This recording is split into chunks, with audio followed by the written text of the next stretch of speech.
வணக்கம் மாணவர்களே. இன்று நாம் பார்க்க போகும் பாடப்பகுதி இயல் 8 துணைப்பாடம். தலைப்பு ராமானுஜர் நாடகம். நம்மளோட பாடப்பகுதியில் நுழைமுன் என்ற பகுதியில் மிகவும் அருமையான ஒரு செய்தி கொடுத்துருக்காங்க. முதல் நாம் அதை பார்க்கலாம். நாளுக்கு ஒரு முறை மலர்வது சண்பகம், ஆண்டுக்கு ஒரு முறை மலர்வது பிரம்ம கமலம், 12 ஆண்டுக்கு ஒரு முறை மலர்வது குறிஞ்சிப்பூ, தலைமுறைக்கு ஒரு முறை மட்டுமே மலர்வது மூங்கில் பூ. அதை போல நம் தலைமுறைக்கு ஒரு முறை மட்டுமே பிறப்பவர்கள் ஞானிகள். அவ்வாறு பிறந்த ஞானிகளுள் வந்த ஒருவரை பற்றி நாம் நாடகமாக இங்கு நாம் பார்க்க போகிறோம். அதாவது அவர் வாழ்க்கையில் நடந்த ஒரு நிகழ்வை மட்டுமே நமக்கு நாடக வடிவில் பாடப்பகுதியாக கொடுத்திருக்கிறார்கள். அவர்தான் ராமானுஜர் அவர்கள். ராமானுஜர் என்பவர் 1917 ஸ்ரீபெரும்புதூர் என்னும் ஊரில் பிறந்தவர். இளம் வயதிலேயே திருமால் மீது எல்லையில்லாத பற்று கொண்டவர். 4000 திவ்ய பிரபந்தம், ரிக், யஜு, சாம, அதர்வண வேதங்கள் அனைத்தையும் கற்றவர். தான் ஒரு வைணவராக இருந்த போதிலும் கூட எந்த சாதி வித்தியாசமும் பாராமல் இருந்தவர் தான் ராமானுஜர். அதற்கு ஒரு உதாரணம் கூட உங்களுக்கு ஒரு அவர் வாழ்க்கையில் நடந்த ஒரு சிறு நிகழ்வை கூட நான் உங்களுக்கு சொல்கிறேன் பாருங்க. அவர் அவருக்கு பல ஆசிரியர்களிடம் ஒரு பாடம் கற்றுக்கொண்டார். அப்படி அவர் ஒரு தாழ்த்தப்பட்ட இடத்தை சார்ந்தவரை தனக்கு குருவாக அவருக்கு நியமிக்கப்படுகிறார். அவரை ஒருமுறை என்ன பண்ணார்னா, ராமானுஜர் தன்னுடைய வீட்டிற்கு உணவு அருந்த அழைக்கிறார். அப்படி அவர் வரும்பொழுது வீட்டிற்கு உணவு அருந்து விட்டு அந்த ஆசிரியரும் சென்று விடுகிறார். அப்போ ராமானுஜர் உள்ளே பார்க்கும்பொழுது அவருடைய மனைவி என்ன பண்ணுறாங்க அப்படின்னா, அந்த ஆசிரியர் அமர்ந்து சாப்பிட்டார் இல்லையா, அந்த இடத்த தண்ணி தெளித்து சாணம் போட்டு மெழுகிறான். இவருக்கு அதை பார்த்தோன்னா அதிர்ச்சியும் ஆத்திரமும் மேலோங்கி இருக்குது. எதற்காக இந்த மாதிரி செய்கிற அப்படின்னு சொன்னோன்னே, நாம் வைணவர்கள், நாம் இந்த மாதிரி நமக்கு இந்த மாதிரி பழக்கங்கள்லாம் இருக்குது, தாழ்த்தப்பட்ட இந்த சந்தனம் வீட்டில் உட்கார்னா இந்த மாதிரி அந்த இடத்த சுத்தப்படுத்தணும் அப்படின்னு சொன்னேன். இவருக்கு கோபம் என்ன பண்ணார்னா, தன்னுடைய மனைவியே திறந்துடுறார். அப்படிப்பட்ட புரட்சிகரமான ஒரு கருத்துக்களை கொண்டவர் தான் ராமானுஜர். அதனால தான் அவரை பல பேர் பின்பற்ற ஆரம்பித்தார்கள். அவருடைய காலத்தில் வைணவ சமயம் மிகவும் சிறப்பானதாக கருதப்பட்டு வந்தது. அதனால் எந்த சாதி வித்தியாசமும் பாராமல் இருந்து உலகம் முழுக்க புகழ்பெற்றவர் தான் ராமானுஜர். அவருக்கு எல்லா இடத்துலையும் புகழ் இருந்தது. எல்லா புகழுமே அவருக்கு கிடைச்சாலும் கூட அவருக்கு ஒரு சிறு குறை இருந்தது. என்ன அப்படின்னா, அதுதான் நாராயண மந்திரத்தின் பொருளை அறிந்து கொள்வது. சரியா? நாராயண மந்திரத்துடைய பொருளை அறிந்து கொள்வது மட்டுமே அவருக்கு குறையாக இருந்தது. அதுக்காக அவர் என்ன பண்ணார் அப்படின்னா, திருக்கோஷ்டியூர் நம்பி அப்படின்றவரை போயிட்டு சரணடைகிறார். எனக்கு எப்படியாவது அந்த நாராயண மந்திரத்தை கற்றுக் கொடுங்கள் அப்படின்னு சொல்லிட்டு. இந்த திருக்கோஷ்டியூர் நம்பி யாருன்னா பூரணர். அவர் தான் திருக்கோஷ்டியூர் நம்பி அப்படின்னு சொன்னார். அவர் என்ன பண்ணார்னா, ஒவ்வொரு தடவையும் ராமானுஜர் வரும்போது உனக்கு தக்க பருவம் வரலை, இதற்கான பக்குவம் இல்லை அப்படின்னு சொல்லிட்டு அவரை திருப்பி அனுப்பிடுறார். இந்த மந்திரத்தோட பொருள் அவருக்கு சொல்லாமல் அவரை திரும்ப அனுப்பிடுறார். ஸ்ரீரங்கம் திரும்பிய ராமானுஜருக்கு திரும்ப அவர் ஸ்ரீரங்கத்துக்கு வந்துடுறாரு. வந்ததுக்கப்புறமும் அவர் மனம் தளரவே இல்லை. ஒவ்வொரு முறையும் என்ன பண்ணார்னா, தொடர்ந்து திரும்ப போய் அவர்கிட்ட கேட்குறாரு. அதாவது ஸ்ரீரங்கத்திற்கோ திருக்கோவிலருக்கோ நிறையா நடந்து போய் கேட்குறாரு. அதுபோல் 17 முறை அவர் போய் அவர்கிட்ட கேட்குறாரு. ஒவ்வொரு தடவையும் அவர் திருப்பி அனுப்பிடுறார். 18வது முறையாக தான் அவருக்கு அந்த வாய்ப்பு அவருக்கு கிடைக்குது. அப்போ தான் என்ன சொல்கிறாருன்னா, பூரணர் அவரை வர சொல்லி அனுப்புகிறாரு. மந்திரத்தை சொல்லிக் கொடுக்குறதாகவும் அவர் ஒத்துக்கிறார். ஸோ அந்த பகுதி தான் உங்களுக்கு பாடப்பகுதியில் கொடுத்துருக்காங்க. இது நாடக வடிவில். இப்போ இதில் நான் உங்களுக்கு அதோட கருத்தை மட்டும் நான் உங்களுக்கு சொல்லிடுறேன். நீங்கள் படிக்கும்போது உங்கள் நண்பர்கள் கூட இந்த கதாபாத்திரங்களை ஏற்றி நீங்கள் படிச்சிங்கன்னா இன்னும் உங்களுக்கு அது சுவாரஸ்யமாக இருக்கும். சரியா? ஸோ இதில் ராமானுஜருடைய சீடர்கள், அவரை பின்பற்றக்கூடியவர்கள் யார் அப்படின்னா, கூரேசர், முதலியாண்டான். இவருக்கு ராமானுஜருடைய சீடர்கள் அப்படின்னு வச்சுக்கலாம். அப்போ என்ன பண்ணார்னா, முதலியாண்டான் கேட்குறாரு, ராமானுஜர் வந்து அவங்க சீடர்கள்கிட்ட பேசிகிட்டு இருக்கும்போது அப்போ அவரோட சீடர்கள் ஒருவரான முதலியாண்டான் என்ன பண்ணுறாருன்னா, நம்ம சுவாமிகளே புனித திருமந்திர திருவருள் வேண்டி மீண்டும் இங்கு வந்துள்ளோம், இன்றாவது நமது விருப்பம் நிறைவேறுமா அப்படின்னு கேட்குறாரு. அதுக்கு ராமானுஜர் என்ன சொல்கிறாருன்னா, முதலி இதுவரை எத்தனை முறை வந்துள்ளோம் அப்படின்னு கேட்குறாரு. அதுக்கு முதலியாண்டர் என்ன சொல்கிறாருன்னா, பெரிய நம்பிகள் கூறினார் என்று 18 முறை வந்துள்ளோம் சுவாமிகளே அப்படின்னு சொல்கிறார். அதுக்கு ராமானுஜர் சொல்கிறாரு, வருந்த வேண்டாம் முதலியாண்டார், நம் விருப்பம் இன்று உறுதியாக நிறைவேறும் அப்படின்னு சொல்கிறார். எப்படி கூறுகிறீர்கள் சுவாமி அப்படின்னு கேட்கும்போது அதுக்கு ராமானுஜர் சொல்கிறாரு, திருமந்திர திருவருள் பெற தண்டும் கொடியுமாக ராமானுஜரை வரச் சொல்லுங்கள் என்னும் செய்தி பூரணரால் திருவரங்கத்திற்கு அனுப்பப்பட்டதன் அடிப்படையிலேயே வந்துள்ளோம், மனம் தளர வேண்டாம், நமது வருகையை அவருக்கு தெரிவியுங்கள் அப்படின்ட்டு ராமானுஜர் சொல்கிறார். முதலியாண்ட நீங்கள் வருத வேண்டாம், ஏன்னா பூரணர் வந்து எங்கே செய்தி அனுப்புனாரா, திருவரங்கத்திற்கு செய்தி அனுப்பினார். என்னென்னா திருமந்திர திருவருள் வந்து நான் கொடுக்குற அந்த மந்திரத்தை வந்து நான் கற்றுத்தருகிறேன், ராமானுஜரை வந்து தண்டும் கொடியுமாக வர சொல்லுங்கள் அப்படின்ட்டு பூரணரால் செய்தி அனுப்பப்பட்டதை உறுதி செய்து கொண்டதாலே அவர் வந்து திருவரங்கத்திற்கு அவரை வருகை புரிந்திருக்கிறார். சரியா? அதனால் என்ன சொல்கிறாருன்னா, பூரணர்கிட்ட போயிட்டு நீங்கள் சொல்லுங்கள், நாங்கள் வந்து இந்த மாதிரி அந்த திருமந்திர திருவருள் வேண்டி நாங்கள் இங்கே வந்திருக்கோம் அப்படின்றத போயிட்டு நீங்கள் தெரிவிங்க அப்படின்னு சொன்னோன்னே இவங்க 3 பேர் என்ன பண்ணுறாங்கன்னா பூரணரை தேடி போகிறாங்க. போகும்பொழுது அப்போ வந்து வெளியில் வந்த பூரணர் வந்து என்ன பண்ணனா, இவங்களை பார்த்து ரொம்ப அதிர்ச்சி அடைகிறார். என்ன அப்படின்னா, அவர் வர சொன்னது ராமானுஜரை மட்டும்தான், ராமானுஜருக்கு மட்டும்தான் அந்த மந்திரத்தை வந்து சொல்லுவேன் அப்படின்ட்டு அவர் சொல்லியிருந்தார். குரேஷ் என்ன சொல்கிறாருன்னா, பூரணை பார்த்து வணக்கம் சுவாமிகளே, தங்கள் கட்டளைப்படி திருமந்திர திருவருளுக்காக நாங்கள் வந்துள்ளோம் அப்படின்ட்டு அவர் சொன்னோடனே பூரணர் வந்து என்ன சொல்கிறாருன்னா, அடியவர்களே வணக்கம், தண்டும் கொடியுடன் உங்களை மட்டும்தானே வர சொன்னேன் அப்படின்னு அவர் கேட்குறார். யார்? பூரணர் வந்து கேட்குறார், ராமானுஜர்கிட்ட கேட்குறார், உங்களை மட்டும்தானே நான் வர சொன்னேன் தண்டும் கொடியோட அப்படின்னு சொன்னேன். அதுக்கு ராமானுஜர் என்ன சொல்கிறேன்னா, நாங்கள் வந்து சுவாமிகளே என் மேல் கோபம் கொள்ளக்கூடாது, நீங்கள் வந்து என் மேலே கோவப்படக்கூடாது, ஏன்னா தங்களின் விருப்பப்படி தான் நான் இங்கு வந்துள்ளேன் அப்படின்னு சொன்னார். நீங்கள் சொன்ன மாதிரி நான் தண்டும் கொடியோட மட்டுமே வந்துள்ளேன் அப்படின்னு சொன்னார். ஆனால் அவர் யாரை தண்டு கொடின்னு சொல்கிறாரு பார்த்தீங்கன்னா, அவரோட அடியவர்கள் இருக்கிறாங்க இல்லையா, யார்? கூரேசர், முதலியாண்டான், அவங்க 2 பேரையும் தான் அவர் என்ன சொல்கிறாருன்னா தண்டு கொடி அப்படின்னு சொல்கிறார்.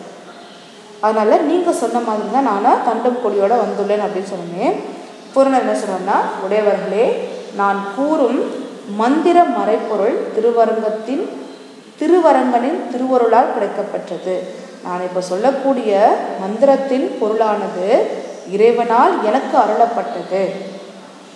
சரியா? அந்த மந்திரம் அவருக்கு எப்படி கிடைச்சதுன்னா அவருடைய குருவால் கிடைச்சது. அவரோட குரு யார் அப்படின்னா பரம ஆச்சாரியார் ஆளவந்தான். அவரால் இவருக்கு கிடைத்த மந்திரத்தை இவர் இப்போ ராமானுஜருக்கு போதிக்கிறார். நீங்கள் வந்து இந்த மந்திரத்தை நாள்தோறும் தியானிப்பதால் என்ன நன்மை கிடைக்கும் அப்படின்னா, பிறவித்தலை நீங்கும், இறுதியில் நீங்கள் எங்கே போகலாம் அப்படின்னா இறைவனடி செல்லலாம், அதாவது சொர்க்கத்திற்கு செல்லலாம் அப்படின்றது தான் இந்த மந்திரத்துடைய நன்மை. அப்போ என்ன பண்ணாருன்னா, ராமானுஜர் வந்து நீங்கள் வந்து கோபம் கொள்ளாது எங்களுக்கு திருவருள் வழங்குறேன்னு சொல்கிறதுக்கு மிக்க நன்றி அப்படின்னு சொன்னோன்னே பூரணர் வந்து அந்த 3 பேர் காதலையும் போயிட்டு அந்த திருமந்திரத்தை வந்து ஓதுறார். அடக்கடவுளே,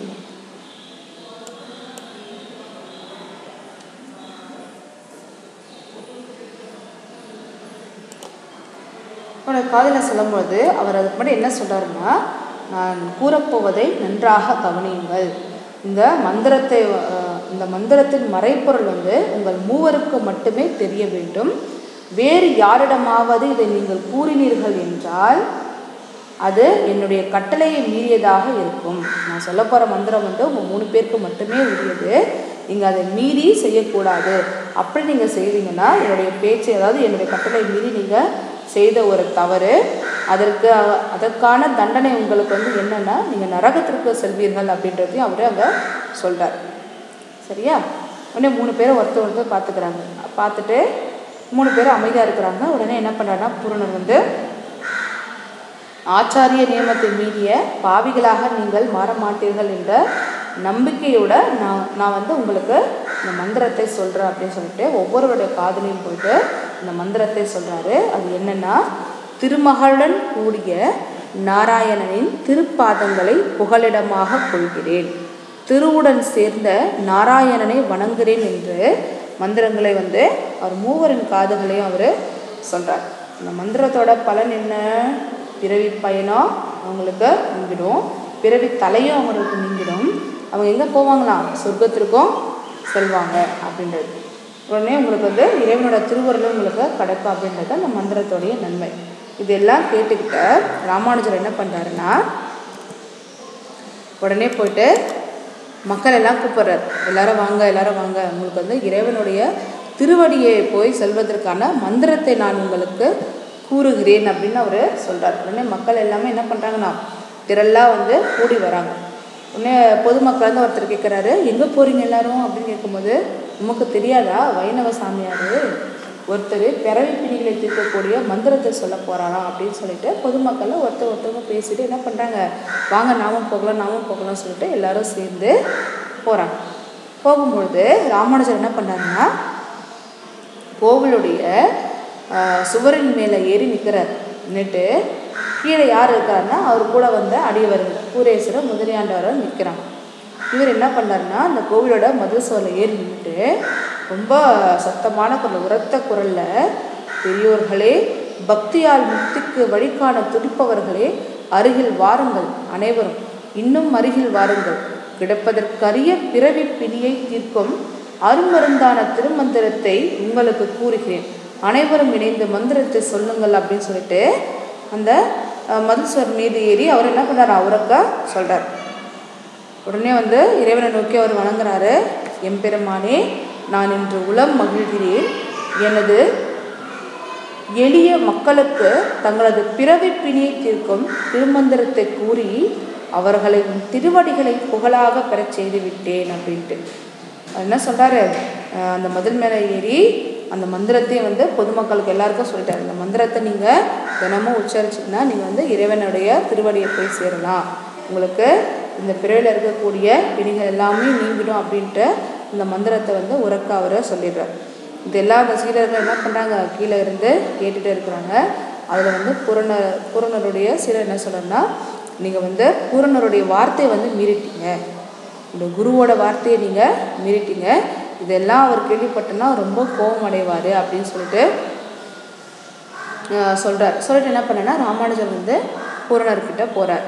போனோடனே, வணக்கம் சுவாமிகளே, நீங்கள் வந்து என்ன மன்னிச்சிடுங்க அப்படின்னு சொல்கிறார். ஏன்னா நான் வந்து நீங்கள் சொன்னதை மீறி என்ன பண்ணேன், அந்த மந்திரத்தை வந்து எல்லோருக்குமே வந்து சொல்லிட்டேன், இதன் பயன் வந்து எனக்கு நரகமே கிட்டும் அப்படின்னா நான் அதை வந்து மறக்க மாட்டேன், நான் அதை ஏற்றுக்கிறேன் அப்படின்றத அவர் சொல்கிறார். அதுக்கு ஒரு விளக்கம் சொல்கிறார் பாருங்க. கிடைப்பதற்கரிய மந்திரத்தை தங்களின் திருவருளால் நான் பெற்றேன். இந்த மந்திரம் வந்து யாருக்குமே கிடைப்பதற்கு அரியது, அதை வந்து நீங்கள் எனக்கு கூறினீர்கள், அதோட பயன் எனக்கு மட்டுமே கிட்டும். ஆனால் அந்த அருமந்திரத்தை அனைவருக்கும் கூறினால் துன்பத்தில் இருக்கக்கூடியவர்களின் வாழ்வு, அதாவது பல ஆயிரக்கணக்கான மக்களின் பிறவிப்பினை நீங்கி பேறு பெறுவார்கள் என்பதால் நான் அந்த மந்திரத்தை அனைவருக்கும் கூறினேன் அப்படின்னு சொல்கிறார்.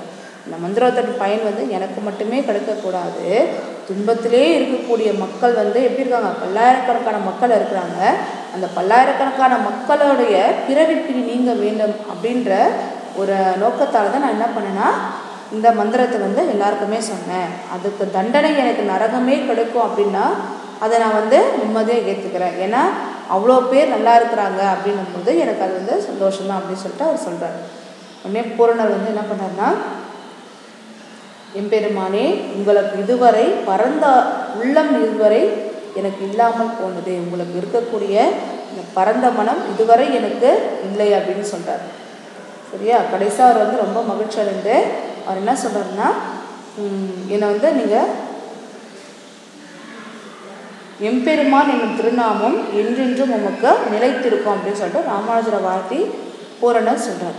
அதுக்கப்புறம் என்ன சொல்கிறாருன்னா, ராமானுஜர் வந்து என்னை மன்னித்து அருளுங்க சுவாமிகளே அப்படின்னு சொல்கிறாரு. அவரும் மன்னிப்பு வழங்குகிறார். அதுக்கப்புறம் ராமானுஜர் வந்து நான் இந்த மாதிரி உலகம் முழுவதும் வந்து இந்த வைணவ கருத்துக்களை பரப்புவதற்காக செல்கிறேன் அப்படின்னு சொல்லும் பொழுது பூரணர் வந்து நான் மற்றொன்றையும் உங்களுக்கு அளிக்கிறேன் அப்படின்னு சொல்கிறார்.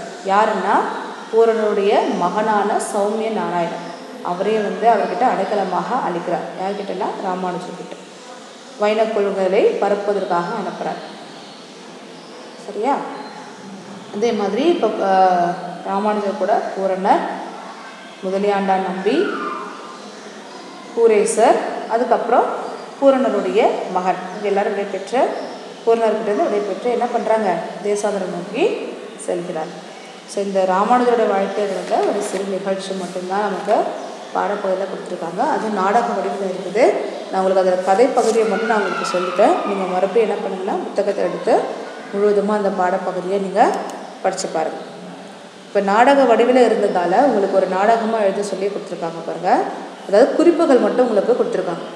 குறிப்புகளை கொடுத்து ஒரு பக்க அளவில் அந்த நாடகமாக எழுத சொல்லியிருக்காங்க. மாணவன் கொக்கை போல, கோழியை போல, உப்பை போல இருக்க வேண்டும். சரியா? அப்போ இந்த மாதிரி அந்த குறிப்புகளை வச்சு நீங்கள் என்ன பண்ணணும், ஒரு மாணவன் வந்து எப்படி இருக்க வேண்டும் என்பதை அழகாக ஒரு நாடக வடிவில் நீங்கள் எழுதணும். சரியா? அடுத்த வகுப்பில் பார்க்கலாம். நன்றி.